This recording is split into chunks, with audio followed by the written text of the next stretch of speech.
This makes zero sense for the Toronto Raptors, as NBA analysts have come out and revealed 3 different trade targets for the Raptors, and frankly, they do not fit whatsoever. So we'll discuss that, including Darko Rajakovic making some interesting comments regarding NBA veteran Chris Boucher, who's been on the team last season and had a bit of a tumultuous year last year, given his playing time as well as production on the basketball court. And Darko Rajakovic has talked about giving Chris Boucher an opportunity, but did have some weird comments in recent discussions. So we'll discuss that and a whole bunch more in this video. But before we do, folks, again, if you're part of the over 67% of our viewers that haven't hit the subscribe button just yet, and you want to stay up to date with all of the latest Toronto Raptors news, I know we got a lot of new viewers coming in with the season right around the corner. Make sure you guys hit that subscribe button so you don't miss a single thing that's going on with this Toronto Raptors team. But let's dive into the news. And the first thing we're taking a look at is Darko Rajakovic making some interesting comments regarding Chris Boucher. Now, obviously, Chris Boucher has been a long-time Toronto Raptor. He's been with the team for years, won a championship with the squad,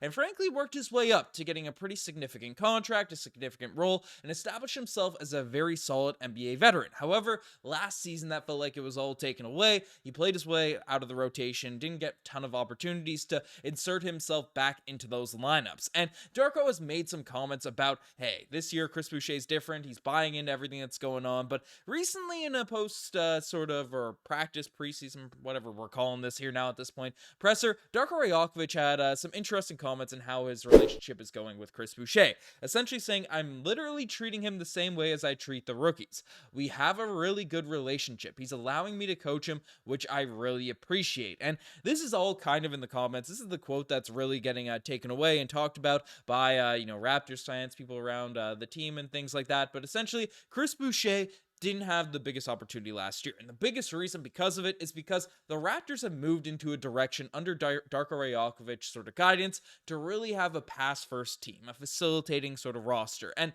that led to guys that are more shot chuckers, score first players like Chris Boucher as well as Trent Jr. last season to have their roles a little bit reduced, not really fit perfectly in terms of what the Raptors are doing. And to the extent of Chris Boucher, it led to him not being in the rotation for a large chunk of last season. So this year, again, because Chris Boucher is a really solid talent, I mean, we can take a look at stats. Even in a down year last year, 6.4 points, 4 rebounds. Again, limited runs, so the numbers are a little bit skewed, but he's an effective defender. He can block shots. He can do a lot of different things out there. He's only 31 years old. He's not old and washed by any stretch of the imagination, but basically didn't really fit what the Toronto Raptors were doing last season. Darko Rajakovic is saying, hey, we're going to coach him. We're going to get him into a position where he's going to be able to work into our system, be able to have the opportunity to earn his spot and get that run, because the Raptors, are thin in the front court right now for this roster, and all that's sort of happening. But still the language, the stuff that's used in regards to what Darko was saying, oh, we're treating him like a rookie, he's developing. I mean,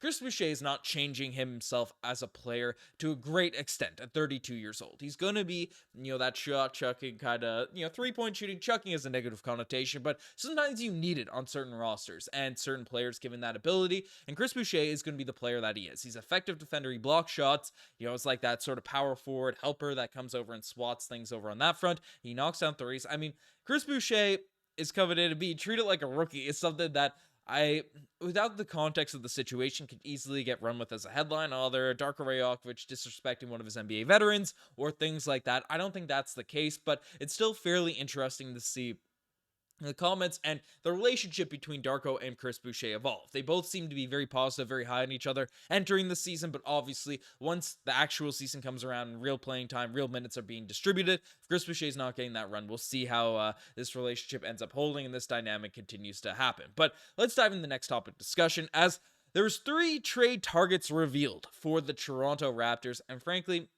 this whole sort of breakdown made no sense to me whatsoever. Obviously, this time of year, NBA season's back around the corner. You're going to see NBA analysts come out and make these mock trades, and I always get sent them. You guys are always flooding the IG DMs, different places, with these different trade articles and stuff. So I said this one we'll just react to because frankly it made zero sense to me. As there's 3 guys on this list, and we could take a look at who was on there. And the first one was Corey Kispert, who's from the Washington Wizards. And essentially the analysis on this was the Raptors are thin at the wing spots, and Gradey Dick's shooting is more important than it should be. Kispert, with his career high 39%, hit a rate from deep that could alleviate pressure on the second-year guard. Also, give the Raptors a full season audition ahead of restricted free agency in 2025. So, yes, Corey Kispert is pretty good at basketball, 14 points per game, 3 rebounds, 2 assists, 25 years old, but he fits the Washington Wizards timeline as well. He's a young three-point shooter. He's one of those players out there on the team. And 2, the basis of this whole article, the basis of all these trade targets are that the Raptors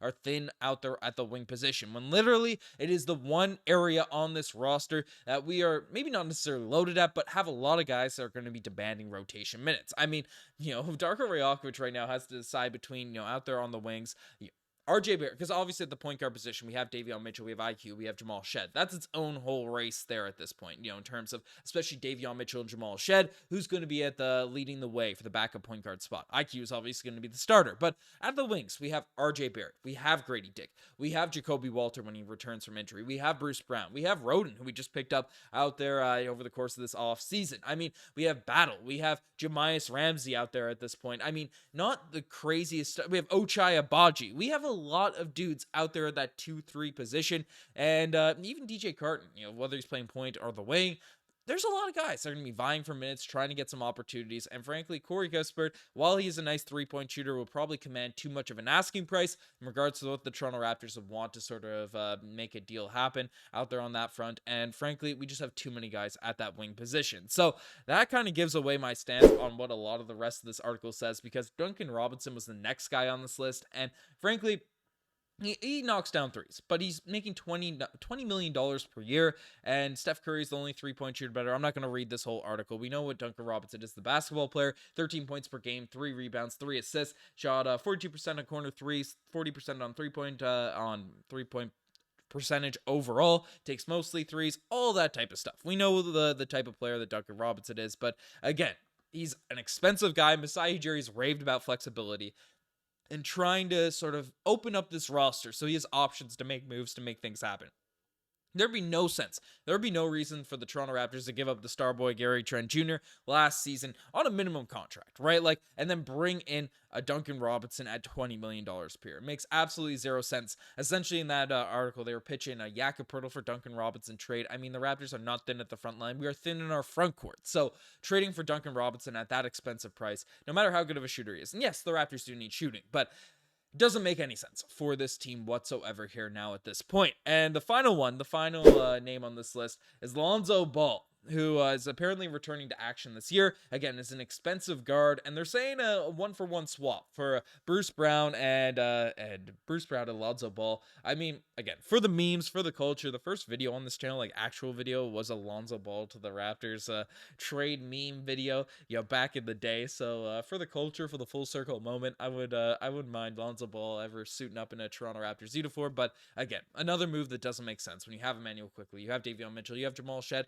you just have so many guards out there on this team. Maybe it's a buy low option, but still, I'm not that interested, especially with the injury history and expensive asking price. But let me know what you guys think in the comment section down below about all these crazy trade targets. Let me know what you think about Darko Rajakovic's comments out there on Chris Boucher. And again, I'll plug this here again. You're part of the 67% that haven't hit the subscribe button. Make sure you guys hit that sub button. Lots of new viewers, so if you're part of that new contingent, hit that sub button. Anyways, I'm signing out.